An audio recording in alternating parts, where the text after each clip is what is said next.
Hello, I'm Barton Cockey.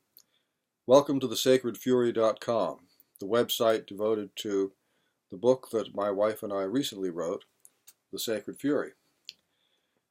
This is a novel set in Baltimore in the very near future, and it involves a sinister organization run by a malignant plutocrat who is maneuvering behind the scenes to gain control of the United States. Much like what we all read about in the news today. And we decided that rather than uh, cite any dry statistics about the things that are happening, we would use a more imaginative approach to project into the future some of the things that we see going on. In the course of this wicked, wealthy man's maneuverings, he decides to dig up the grave of Edgar Allan Poe because he thinks there's something in it that would be of value to him. And in the course of that, of course, he's going to demolish the church and graveyard and build something else instead. This all brings us to the Edgar Allan Poe theme that's behind the story at many levels.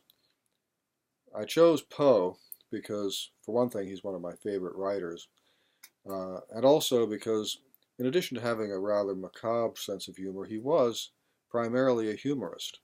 And I think the only way you can deal with some of the dark stuff that's going on today, and will probably get darker in the future, is to do so with a light touch. So that's our approach to the Sacred Fury. We chose Baltimore as the scene for the action because Elizabeth and I lived in Baltimore for many years until we moved out, and I grew up there, did my medical training there. So we're quite familiar with the town, and it's a place for which I have a great deal of affection. And I hate to see the things that have happened to it in recent years. The Freddie Gray riots, the removal of important works of public art, and of course the ongoing scandals and corruption in the city government. These things are part of the history of Baltimore, and we delve back into some of that. Some of the characters in our story tell true tales about what went on in Baltimore in the past that reflects forward into the future. So, read The Sacred Fury. Find out for yourself the mysterious circumstances of Edgar Allan Poe's death and what the future holds.